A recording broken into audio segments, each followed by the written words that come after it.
하나님 말씀 우리 출애굽기 4장 10절에서 17절까지 함께 읽겠습니다. 출애굽기 4장 10절에서 17절까지 말씀입니다. 모세가 여호와께 아뢰되 주여 나는 본래 말을 잘하지 못하는 자니이다.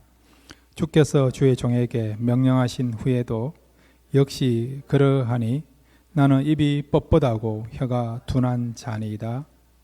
여호와께서 그에게 이르시되 누가 사람의 입을 지었느냐?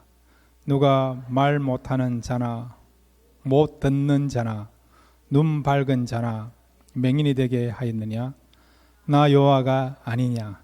이제 가라. 내가 내 입과 함께 있어 할 말을 가르치리라. 모세가 이르되 오 주여 보낼 만한 자를 보내소서. 여호와께서 모세를 향하여 노하여 이르시되 너희 사람 내 형 아론의 있지? 예. 아니야. 그가 말 잘하는 것을 내가 아노라. 그가 너를 만나러 나오나니 그가 너를 볼 때에 그의 마음에 기쁨이 있을 것이라. 너는 그에게 말하고 그의 입에 할 말을 주라. 내가 내 입과 그의 입에 함께 있어서 너희들이 행할 일을 가르치리라. 그가 너를 대신하여 백성에게 말할 것이니 그는 내 입을 대신할 것이요 너는 그에게 하나님같이 되리라. 너는 이 지팡이를 손에 잡고 이것으로 이적을 행할지니라. 아멘. 우리 같이 기도하시겠습니다. 하나님, 이 밤에 저희들 말씀을 통해서 하나님을 만나기 위하여 이 자리에 나왔습니다. 하나님을 만나고 돌아가는 귀한 시간 되게 하옵소서. 하나님 안에서 우리가 진정한 안식과 기쁨을 누리는 역사가 이 시간 말씀을 통해서 나타나게 해주시고 또 우리에게 말씀하시고자 하는 그 하나님의 음성을 듣는 귀한 시간 되게 해 주옵소서. 말씀 가운데 하나님을 만나고 돌아가게 될 줄로 믿습니다. 예수님의 이름으로 기도드렸습니다. 아멘. 할렐루야. 이 밤에 말씀을 통해서 하나님께서 우리에게 적합한 은혜를 부어줄 줄로 믿습니다. 말씀을 듣는 시간은 우리가 은혜를 받는 시간입니다. 사모하는 마음으로 간절한 마음으로 말씀을 들으시면 말씀을 통해서 큰 은혜를 받게 될 줄로 믿습니다.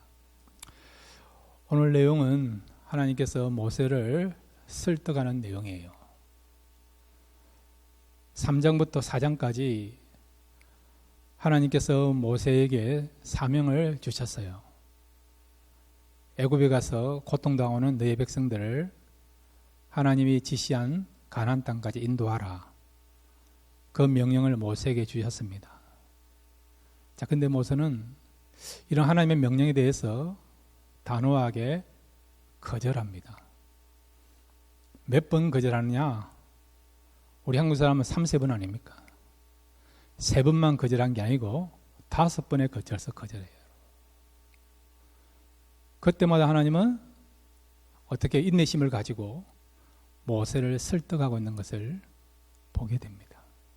그래서 오늘 모세를 설득하시는 하나님을 통해서 이 밤에 우리에게 주시고자 하는 교훈을 함께 생각하겠습니다. 첫 번째로 한번 따라해 주시기 바랍니다. 자존감이 높은 자화상을 가지자. 예.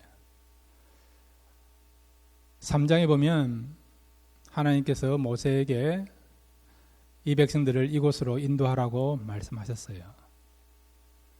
자, 그랬더니 모세가 그러면 백성들 앞에 내가 갔을 때에 나를 보내신 하나님 누구라고 백성들이 물으면 내가 어떻게 답해야 됩니까? 하나님이 어떤 분인가를 알려달라고 하나님께 오히려 반문했지요. 그랬더니 하나님께서 화를 내지 않고 모세에게 하나님이 누군가를 소개해 주셨죠. 하나님 모세에게 소개하신 그 하나님 어떤 하나님이었습니까? 스스로 계시는 하나님이었죠. 이 말은 하나님이 창조주라는 거예요. 능력자라는 거예요. 여러분. 하나님 안에 모든 것이 있다는 것을 말씀해 주고 놓고 있는 말씀이 스스로 있는 자라는 말씀입니다. 그러면 이런 하나님의 그런 학답을 받았다고 한다면 나는 스스로 있는 자다. 나는 능력자이다. 구원자이다. 바로도 얼마든지 내가 그의 마음을 주장할 수 있다. 이런 의미가 다 포함되어 있는 것이 스스로 있는 자란 말인데, 그러면 모세가 하나님을 통해서 직접 말씀을 들었으니까, 확인했으니까 가겠습니다. 그래야 되는 거 아니에요. 자, 그런데 사장에 와가지고요, 지난주 우리가 살펴본 말씀이에요. 그래도 내가 백성들에게 가지만은 백성들이 나도 믿지 아니하고 내 말도 믿지 아니할 것입니다. 하나님 가라고 하셨음에도 불구하고 순종하지 않고 거부 반응을 일으켰죠. 거절하였죠. 그랬더니 하나님께서 이번에 어떻게 모세에게 설득하시고 확신을 주십니까? 지난주 살펴본 내용이 뭡니까? 3가지 이적을 보여주셨죠. 첫 번째 이적이 뭡니까? 지팡이가 못이 되게 하셨습니까? 뱀이 되게 하셨죠. 일주일 전의 이야기인데 그런 이야기 있었습니까? 처음 듣는 것 같이 대하시는데 여러분, 아니면 겸손해서 그냥 알고 계시면서도 말을 안 하시는지, 설교할 때 여러분 같이 이렇게 하답하면 더 은혜가 되는 줄로 믿습니다. 첫 번째 이적이 지팡이가 뱀이 되게 하는 거죠. 두 번째는 뭡니까? 손을 품에 넣었더니 문둥병이 되는, 그리고 문둥병이 된 손을 다시 집어넣었더니 깨끗게 낫는 치유하시는 하나님의 능력을 체험했죠. 세 번째 이적은 무엇입니까? 물을 떠가지고 어떻게 해요? 부으니까 그 물이 무엇이 되었습니까? 피가 되었죠. 이 말은 우리 하나님은 생명을 주장하시는 하나님이시다. 이런 이적을 하나님께서 보여주셨죠. 이쯤 되면 여러분, 모세가 이 이적을 보고 나를 보내신 하나님은 능력의 하나님이구나, 이적을 행하시는 불가능이 없는 전능하신 하나님이구나, 이런 확신을 가지고 이제 가겠습니다. 그렇게 대답해야 되는데, 오늘 본문에 보면 10절부터 13절까지 보면 모세가 또 어떻게 거절하고 변명합니까? 자, 여러분 출애굽기 4장 10절에서 13절입니다. 시작. 모세가 여호와께 아뢰되 오 주여, 나는 본래 말을 잘하지 못하는 자니이다. 주께서 주의 종에게 명령하신 후에도 역시 그러하니 나는 입이 뻣뻣하고 혀가 둔한 자니이다. 여호와께서 그에게 이르시되 누가 사람의 입을 지었느냐? 누가 말 못하는 자나 못 듣는 자나 눈 밝은 자나 맹인이 되게 하였느냐? 나 여호와가 아니냐? 이제 가라. 내가 내 입과 함께 있어서 할 말을 가르치리라. 모세가 이르되 오 주여, 보낼 만한 자를 보내소서. 예. 이번에는 또 모세가 다르게 핑계를 대면서 거절하죠. 이적을 보고도 여러분 뭐라고요? 어떻게 핑계하고 있습니까? 나는 입이 뻣뻣해가지고요 말을 못합니다. 지도자감이 아니라는 거예요. 여러분. 사명자가 아니라는 거죠. 그 당시 지도자를 한다면 말을 다 잘해야 되는 거예요.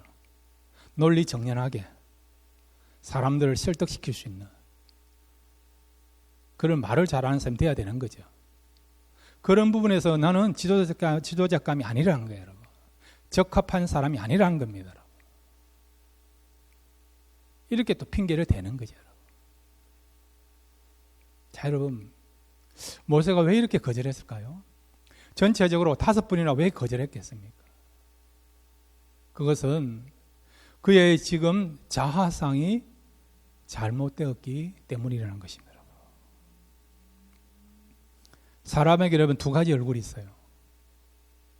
첫 번째는 눈에 보이는 외형적인 얼굴이 있죠, 여러분.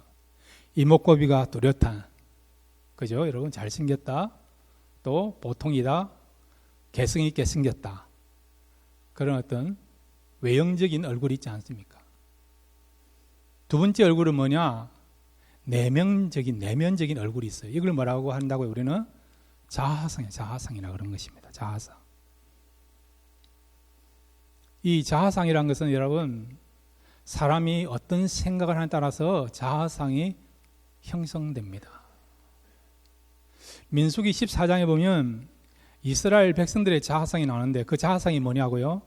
메뚜기 자아상입니다. 메뚜기 자아상. 가나안 땅에 살고 있는 사람들은 거인족이고 큰 사람들이고 강한 사람들이고 우리는 그들에 비하여 뭐라고요? 메뚜기 같다. 초라하고 힘이 없고 상대가 안 되는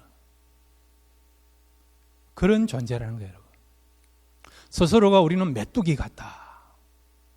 지극히 심한 열등감에서 나오는 그런 자아상을 갖고 있는 사람들이 이스라엘 백성인 것을 우리가 보게 되죠. 여러분. 모세 역시도 보면 이 자아상에 있어서 문제가 있어요. 여러분. 열등감이라는 그런 자아상을 가지고 지금 살아가고 있는 사람이 모세인 것을 우리가 알게 됩니다. 사람에게는 다 열등감이 있어요. 컴플렉스가 있습니다. 그렇지만 어떤 사람은 그 컴플렉스가 적은 사람도 있고 어떤 사람은 많은 조건과 또 좋은 백그라운드를 갖고 있어도 어떻게 해요? 컴플렉스, 열등감이 심한 사람이 있죠. 여러분. 모세의 지금 형편은 뭐냐? 이렇게 열등감이 심한, 그래서 자존감이 낮은 그런 자아상을 갖고 있는 것을 보게 되죠. 모세가 왜 그렇게 됐을까요? 상처 때문에 그렇게 되었다고 보는 거죠.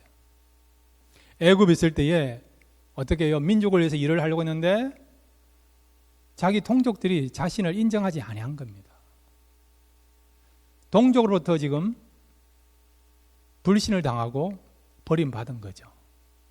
뿐만 아니라 애굽 사람들을 통해서도 애굽 사람을 대표하는 바로의 왕으로부터 또한 배척을 당하고 무시를 당하고 거절을 당했죠. 그것뿐만 아니라 이제 나가서는 사람들 통해서 우리가 거절감을 가지면 나중에는 어떻게 해요? 믿음이 약하고 믿음이 없으면요 하나님에 대해서도 버림받은, 하나님께서 나를 버렸다고 하는, 하나님께도 거절감을 갖는 그런 모습들이 나온다는 것입니다. 그러니까 모세는 지금 하나님의 음성을 들었고 그 다음에 하나님 주신 사명을 붙잡았고 그 다음에 여러분 하나님께서 직접 행하신 이적을 체험했음에도 불구하고 지금 그의 마음에 있는 지금 열등감이라고 하는 그런 자아상으로 인하여서 결국 앞으로 나아가야 되는데 나아가지 못하는, 머물러 있고 주저앉아 있는 그런 안타까운 모습을 지금 모세는 띄게 되고 그런 모습을 가지고 살아가게 되는 것을 보게 되는 것이죠.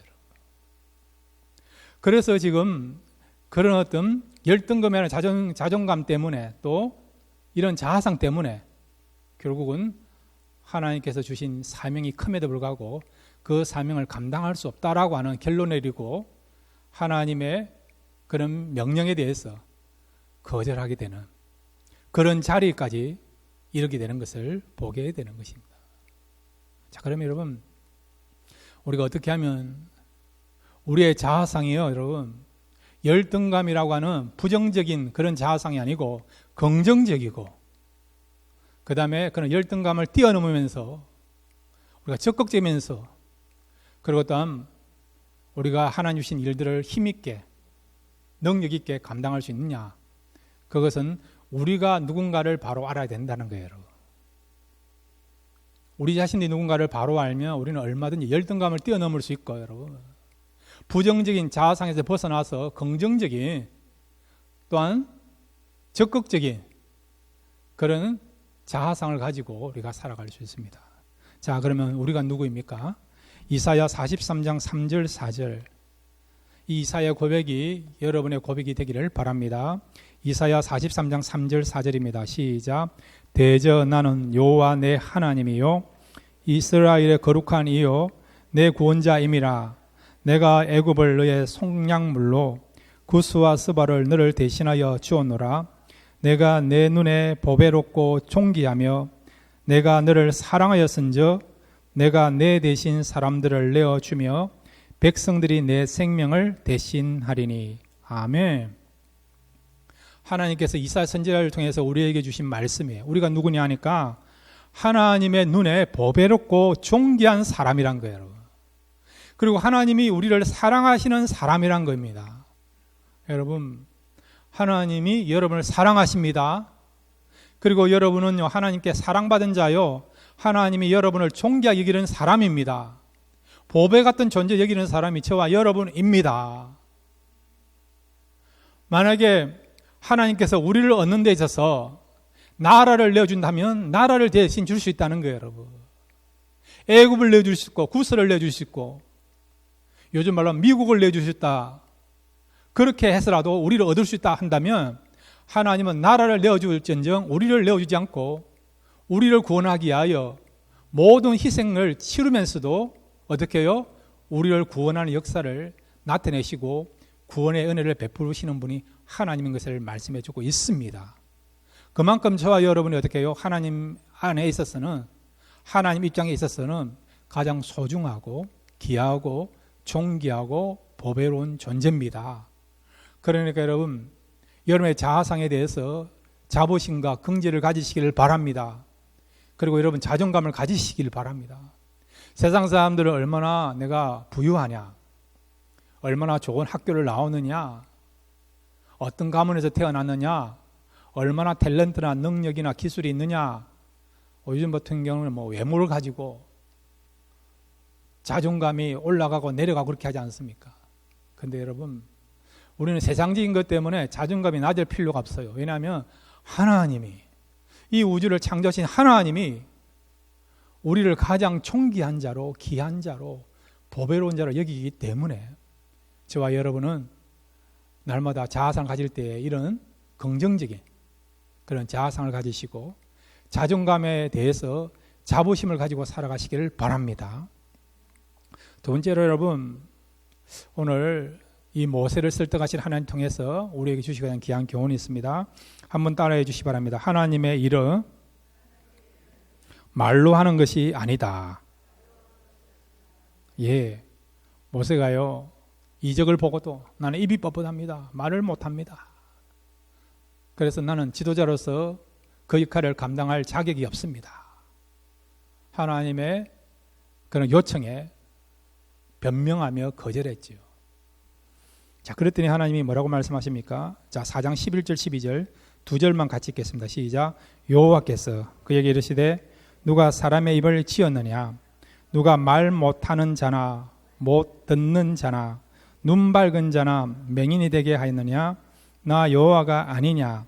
이제 가라. 내가 네가 함께 있어서 할 말을 가르치리라. 아멘.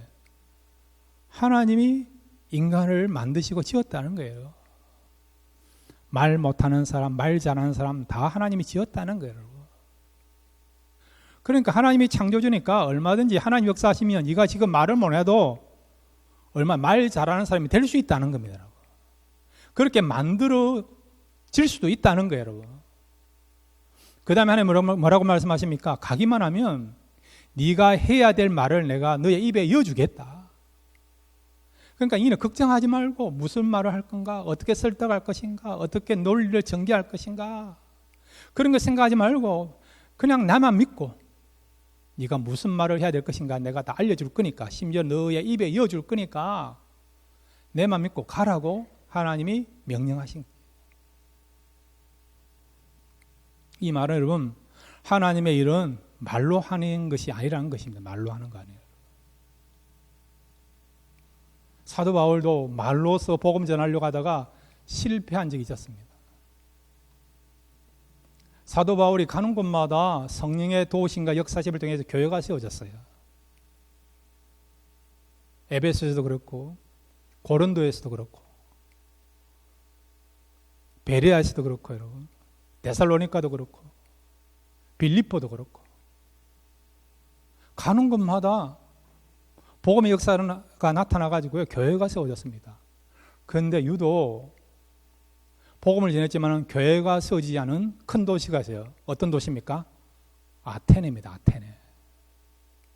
그 당시 세계의 문화와 학문, 철학의 중심지인 아테네 가서 복음을 전했는데 복음을 받아들이는 사람이 소수였고 복음의 역사가 다른 도시에 비해서 밋밋했어요. 그리고 교회가 세워지지 아니했습니다. 사도 바울의 어떤 입장에서 보면 영적으로 말하면 실패했다고 생각하는 그런 지역이 아테네였어요. 왜 그렇게 됐을까요? 다른 데로 가면 복음을 전함으로 성령의 역사가 나타나고 교회가 세워지고 제자가 만들어지고 그런 일이 일어났는데 왜 아테네에서는 교회도 세워지지 아니하는 성교적인 차원을 보면 열매가 제대로 나타나지 않은 그런 지역이 왜 그리스가 됐느냐? 그리스의 그 아테네가 됐느냐? 이 부분에서 사도 바울이 고린도전서 2장 5절에서 말씀해 주고 있습니다. 2장 2절에서 5절까지 같이 읽겠습니다. 시작. 내가 너희 중에 예수 그리스도와 그가 십자가에 못 박히신 것 외에는 아무것도 알지 아니하기로 작정하였음이라. 내가 너희 가운데 거할 때에 약하고 두려워하고 심히 떨었노라. 내 말과 내 전도함이 설득력에 있는 지혜로의 말로 하지 아니하고 다만 성령의 나타나신가 능력으로 하여 너희 믿음이 사람의 지혜에 있지 아니하고 다만 하나님의 능력에 있게 하려 하였노라. 내가 너희 가운데 거할 때에 약하고 두려워하고 심히 떨었노라. 아멘. 사도 바울이 약하고 심히 떨었다. 어디에서요? 지금 고린도에서. 고린도에서 왜 약하고 심히 떨었고 두려웠다 했습니까? 그 이유는 뭐냐? 아테네에서 실패했거든요. 교회도 세워지지 아니하고 또 제자를 만들어야 되는데 그 부분에서도 열매가 부실하고 실패한 거예요. 그래서 지금 그런 실패한 마음을 가지고 낭패를 경험한 마음을 가지고 고린도까지 내려왔는데 근데 그의 마음에 어떤 마음이 있느냐? 여기서도 실패하면 어떻게 될 것인가? 여기서도 교회가 세워지지 아니하면 어떻게 될 것인가? 아테네와 똑같은 실패와 낭패 볼 것을 생각하니까요 심히 두렵고 떨게 되는 그런 마음을 가졌죠. 그러면서 내가 왜 아테네에서 이렇게 다른 도시에 비해서 이렇게 복음의 역사, 선교 역사가 부족했느냐, 교회가 서지 않았냐? 그 이유는 뭐냐? 십자가를 자랑하지 않고 자신의 철학과 학문을 가지고 복음을 전하려고 하다 보니까요 어떻게 해요? 복음의 역사가, 복음의 열매가 나타나지 않았다는 거예요. 그래서 이제부터는 내가 십자가만 자랑하겠다는 것입니다. 그리고 복음은 어떻게 해요?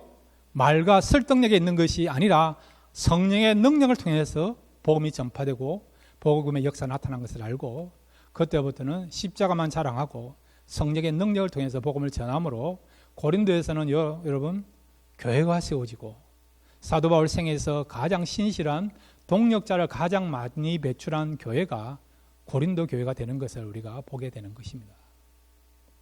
사랑하는 성도 여러분, 이와 같이 하나님의 일은요 말로 하는 게 아닙니다. 이 말은 세상적인 능력과 지식, 경험 가지고 하는 것이 하나님의 일이 아닌 거예요.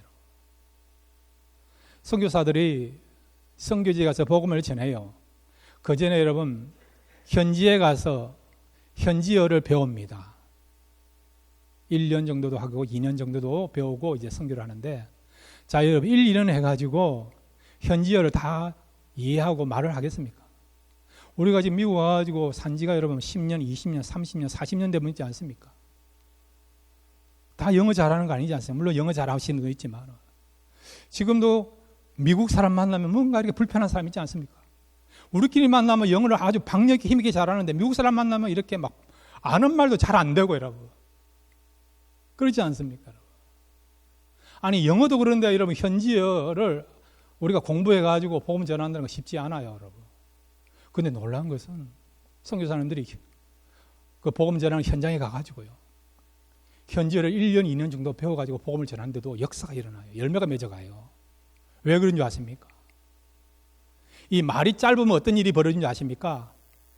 할 말이 많지 않아요 여러분. 다른 말을 하지 못합니다. 군더더기가 없습니다. 말을 잘하면요 여러분 다 그런 건 아니지만은 할 말이 너무 많아요 여러분. 어떤 경우는 쓸데없는 말도 많이 하게 됩니다. 그러니까 여러분 선교사님들이 짧은 기간 동안에 선교지에 가지고 언어 공부를 해가지고요 복음을 전하는데 할 말이 별로 없으니까 여러분. 핵심만 말해, 핵심만 여러분. 그리고 그 핵심만 말할 때 가슴으로 하지 않습니까? 가슴으로 복음을 전하니까 그 말씀을 듣고 현지인들이 예수를 믿는, 변화받는, 주님의 자녀가 되고 제자가 되는 역사가 일어나는 것을 보게 되죠, 여러분.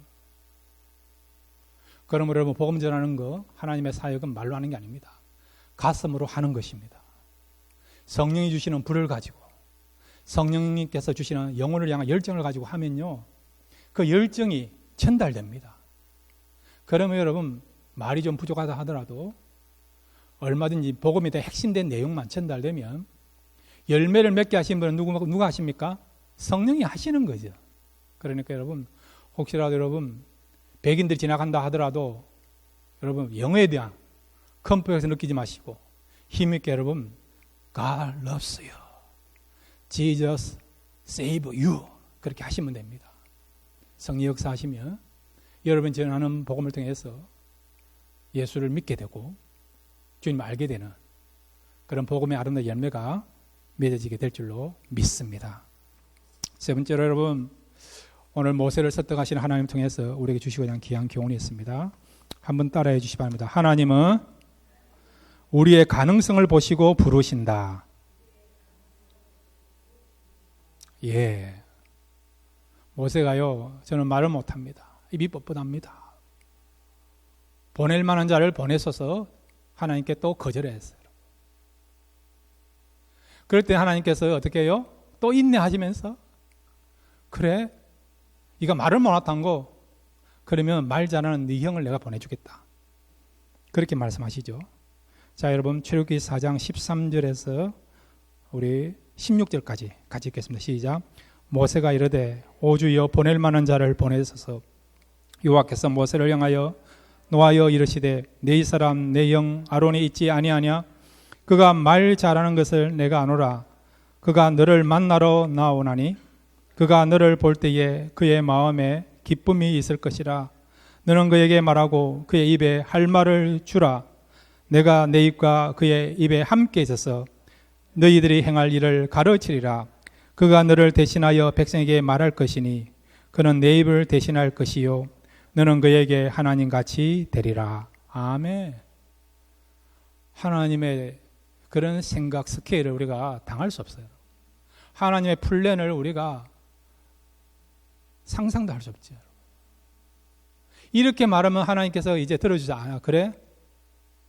그러면 네 뜻을 받아들여서 이 가지 마라 이렇게 되는데 하나님 뭐라고 하십니까? 이 말 못한다고? 괜찮아. 말 잘하는 너 형이 있지 않느냐? 그와 같이 가면 된다. 그가 너를 대신해서 대변자가 될 것이다. 이미 하나님께서 모든 것들을 아시고 예비해 놓고 계신 것을 보게 되죠, 여러분. 여러분, 하나님과 싸워서는 이길 수 없는 것을 꼭 아시길 바랍니다.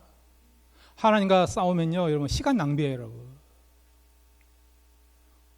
어떤 분들은 나는 고집이 셉니다. 한 고집 합니다. 그렇게 이야기하는데 아니에요, 여러분. 하나님과 고집 피워가지고 고집을 끝까지 관철하는 사람이 없어요, 여러분. 하나님의 고집은 그 누구도 당할 수 없습니다. 그러니까 여러분, 하나님 뜻이라고 한다면 여러분 고집을 끊고 온전히 하나님 뜻에 순종하기를 바랍니다. 그래서 하나님께서 이 모세에게 아론을 붙여주셨죠. 그랬더니 모세가 더 이상 할 말이 없는 거예요, 여러분. 나는 능력이 부족합니다. 말도 못합니다. 그렇음에도 불구하고 하나님이 끝까지 모세를 설득하면서 네가 가야 된다고 그렇게 말씀하지 않습니까? 이런 하나님의 집요함에 또 이런 하나님의 설득에 모세가 더 이상 고집 피울 수 없는 것을 알고요 순종하게 되죠. 그래서 출애굽기 4장 20절 모세가 드디어 가게 됩니다.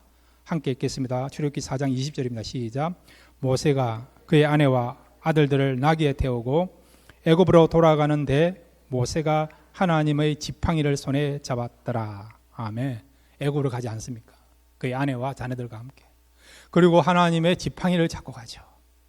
이 하나님 지팡이가 뭡니까? 하나님의 능력을 믿고 이제 가는 것입니다. 자신의 힘으로는 이 일을 감당할 수 있지만은, 그러나 지금까지 말씀하신 그 하나님을 믿고 가면 얼마든지 이 사명을 감당하리라. 그런 확신을 가지고, 그런 뜻을 가지고 지금까지 그가 붙잡고 있는, 사용했던 그 지팡이를 들고 이제 애굽으로 가게 되었죠.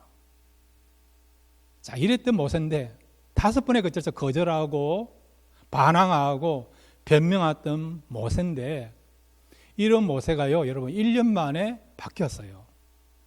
1년 만에 어느 정도 바뀌는가? 자, 여러분 출애굽기 33장 11절입니다. 함께 읽겠습니다. 시작. 사람이 자기의 친구와 이야기한 같이 여호와께서는 모세와 대면하여 말씀하시며, 모세는 진으로 돌아오나 눈의 아들 젊은 수동자 여호수아는 해막을 떠나지 아니하리라. 아멘. 모세는 어떤 사람이고 하나님과 친구같이 대면하는 사람이에요. 그만큼 하나님하고 어떻게 해요? 친한 친구 관계가 되게 된 거죠. 지금까지는 하나님과 껄끄러운 거리감이 있는 그런 관계였는데, 결국 모세가 믿음이 성장하고 영적인 눈이 뜨여지고 하나님을 신뢰하게 되니까, 하나님을 바라보게 되니까 그 믿음이 더 성장해서 이제는요, 하나님과 대면하는, 친구같이 하나님과 교제하는 그런 사람으로 바뀌게 된 것을 보게 되죠. 그 다음에 여러분 민수기 12장 3절입니다. 함께 읽겠습니다. 시작. 이 사람 모세는 온유함이 지면의 모든 사람보다 더하더라. 아멘. 히브리어에는 여러분 최상급이 없어요. 최상급. 그래서 비교급밖에 없습니다. 그러면 최상급이 어떻게 나타나느냐? 여러 가지를 비교해가지고 결국 최상급을 만드는 것이 히브리어 특징이에요, 여러분. 히브리서에 보면 예수님을 소개하는데, 예수님은 모세보다 높고 천사보다 높으신 분이다. 이스라엘 사람들은 모세를 굉장히 존경하고요, 천사를 숭배하는 사상이 유대인들에게 있어요, 여러분. 그런데 유대인들이 이렇게 존경하고 숭배하는, 어떻게 해요? 모세보다 높고 천사보다 높으신 분이 누구라고요? 예수님. 그러니까 누가 제일 높습니까? 예수님이 최고로 높다는 거예요. 똑같은 표현을 오늘 민수기 12장 3절에 하고 있는 거죠. 이 사람 모세는 온유함이 지면의 모든 사람보다 더하더라. 모세와 지면에 있는 모든 사람을 비교하는 거예요, 여러분. 이 지면에 있는 모든 사람들보다도 모세가 어떻게 해요? 온유한 사람이란 거예요. 온유가 무엇입니까? 여러 가지 어떤 뜻이 있는데, 이 온유란 것은 하나님을 의지한다, 하나님을 바라본다, 그런 뜻을 갖고 있는 것이 온유예죠, 온유, 여러분. 그러니까 모세가 결국 이 사명을 감당하게 되니까, 또한 백성들과 함께 광야에 사는 가운데 하나님을 더 알게 되어서 전적으로 하나님만을 바라보고 의지하는 그런 자리까지, 그런 지경까지 그가 도달하게 된 것을, 그 자리까지 나오게 된 것을 우리가 보게 되는 것입니다. 그러니까 처음에는 모세가 거절하고 하나님의 뜻을 이루지 않으려고 하는, 불순종하려고 하는 그런 마음을 가졌지만은, 그럼에도 불구하고 하나님의 그런 집요한 설득에 결국 설득당했어. 나중에 어떻게 됐다고요? 하나님과 친구 같은 관계가 되고, 그 다음에 여러분 이 지구상의 어떤 사람들보다도 가장 온유하다고 하는, 하나님만을 바라보고 의지하는 그런 사람을 바뀌게 된 것을 보게 되죠. 자, 그러면 여러분 모세가 싫다고 한다면 하나님께서 그것을 받아들여서 다른 사람에게 사명을 맡길 수 있는 것도 아닙니까? 말 잘하는 여러분 아론이 있잖아요. 그러면 내가 말을 못하니까 하나님 말 잘하는 사람을 보내달라고 그렇게 모세가 요청했다고 한다면 들어줄 수 있는 거 아니에요, 여러분?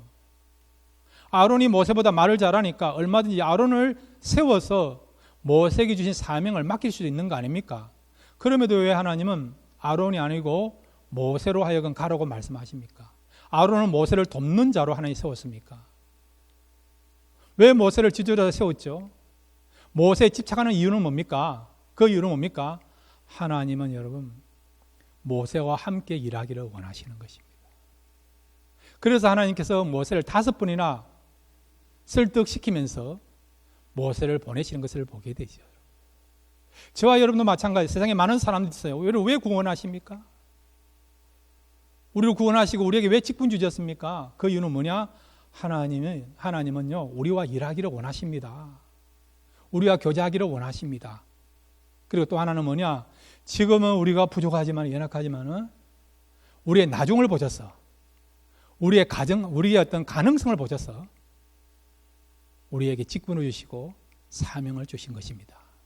그러니까 여러분, 하나님께 직분을 받았고 사명받았다 그러면 지금은 우리가 좀 부족하다 하더라도 우리의 미래가 지금보다도 더 나아지고 성장하게 될 것이고 하나님을 기쁘시게 할 수 있는 그 사명을 감당할 수 있는 직분자가 될 수 있기 때문에 하나님께서 우리의 그런 가능성을 보셔서 우리에게 직분을 주시고 사명을 주신 것을 알고 하나님을 바라보고 의지함으로 인하여서 하나님께서 주신 그 사명을 잘 감당하고 또 하나님 앞에 더 영광 돌릴 수 있는 그 자리를 쓸 수 있는 저와 여러분 되시기를 주님의 이름으로 축원드립니다.